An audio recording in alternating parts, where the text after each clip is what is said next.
And you know, like, could you tell us when you wrote me the email that we could have a podcast together, you wrote me some of your achievements, and I was very Oh, impressed.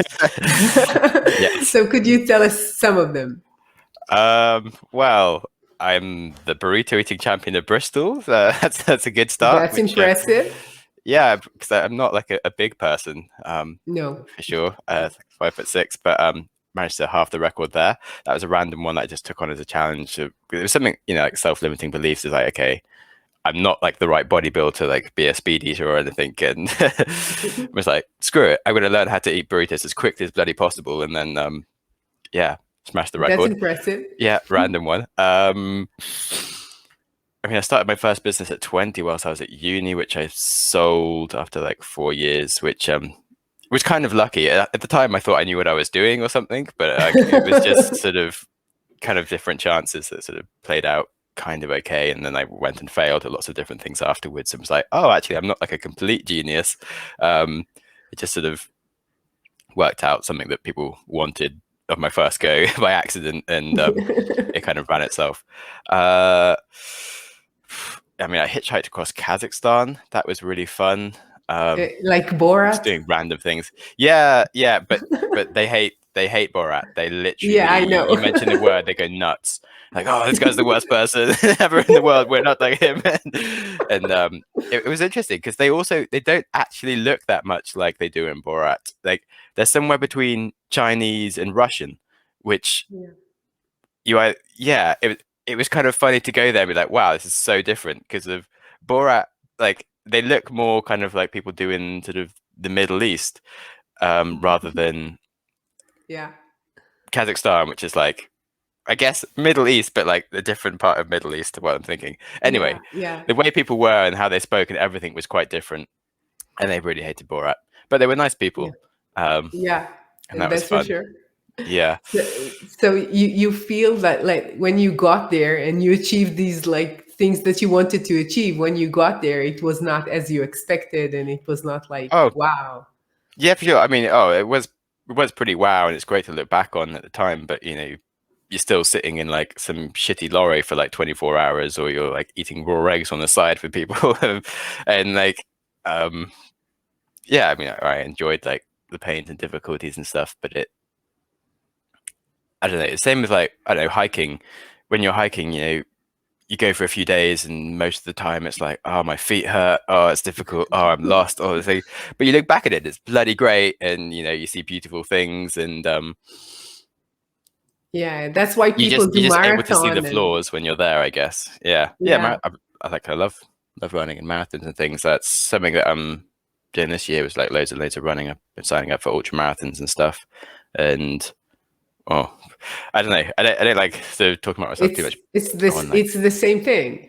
What you just described is like, when you're doing a marathon, it's not fun. That's for sure. But when you accomplish it, you say, I've done this marathon.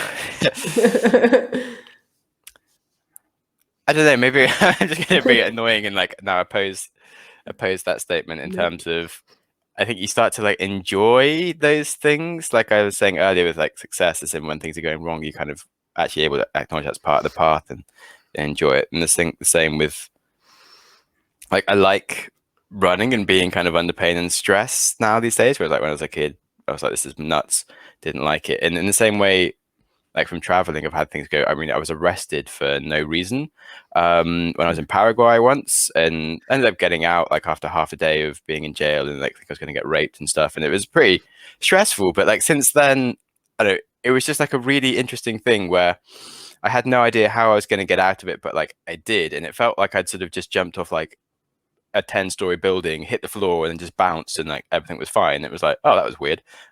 Anyway, life. Carry on. And when things are going that nuts wrong, it's sort of like, I now have a bit more of a feeling like, I don't even know how this is going to work out, but it will. So I'm kind of looking forward to where the story goes, and it's sort of like more exciting and enjoyable, as opposed to being like, oh God, I don't know what to do. I'm stressed, panic.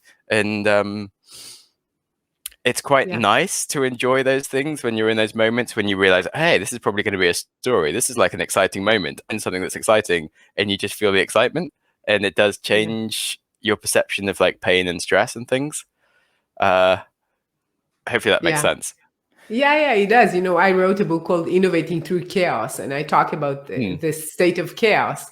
I come from Israel, and we have lots of these states which are unknown, unfamiliar, Yes. and you get to it, and you don't know how you got there and how you're going to get out of it. And I think that this is one of the reasons that we have so many entrepreneurs, because we're so used to being in these unfamiliar, unknown, chaotic situations, because it makes you sometimes a bit less stressed about the unknown and about changes. And in order to be innovative and creative, you need to feel a bit like at ease with these situations. So this is exactly what you're describing right now, right? Yeah, it's like definitely. being at ease with that. So what is the most surprising thing you learned about growth mindset after so many years of podcasting about it?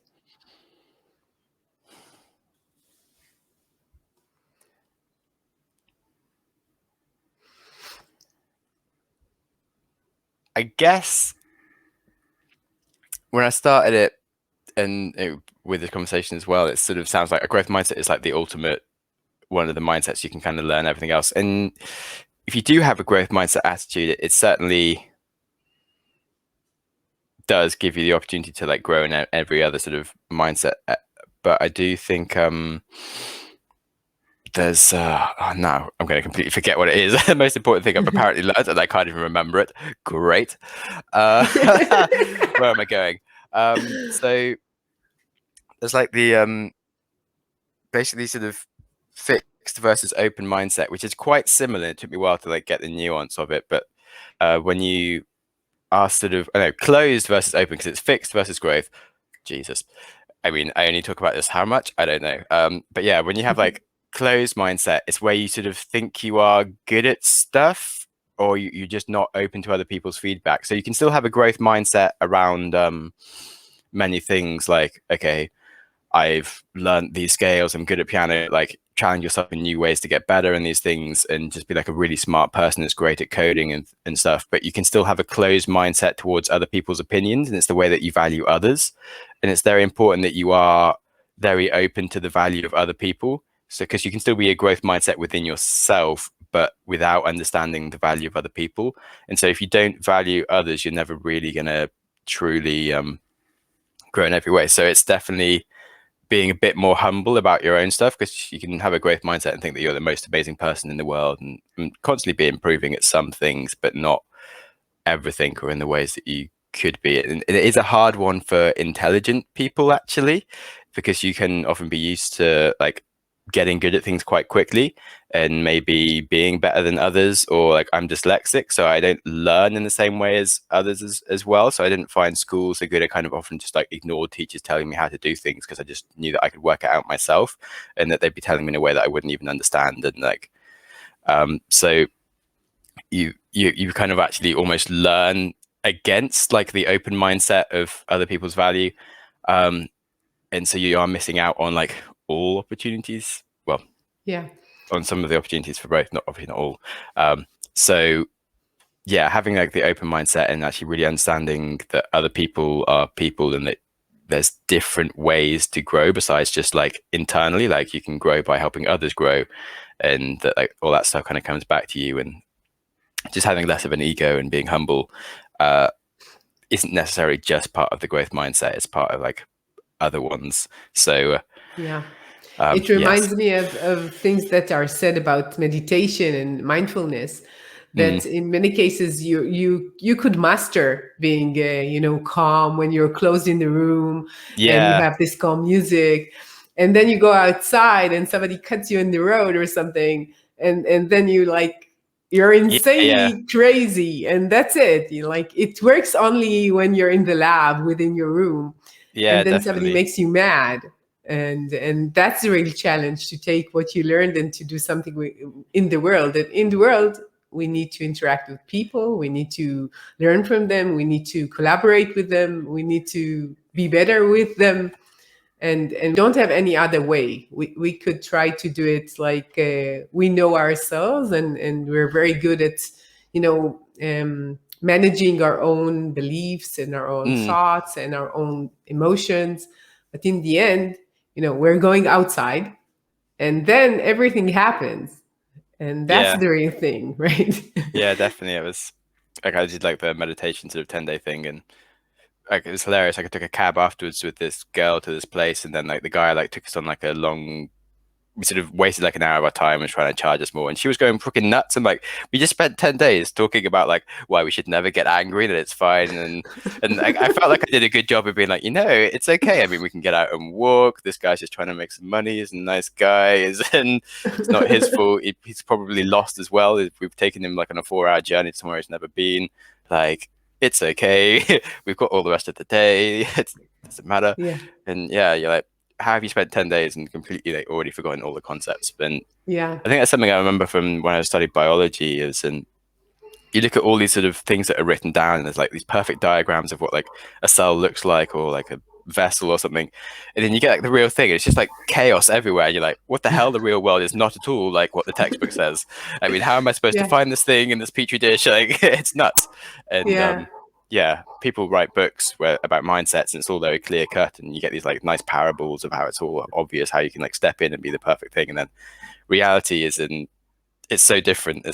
It's so annoying when you read books where like they give you these conversations around someone comes in as a great lead and they say X, and this person responds so differently because you said X, and it's brilliant, and you're always going to like be a person like this, but then you can do that, and then the person just responds completely differently, throws it back, and you're like, oh, I'm already lost, I don't know what to do. And it's hard. So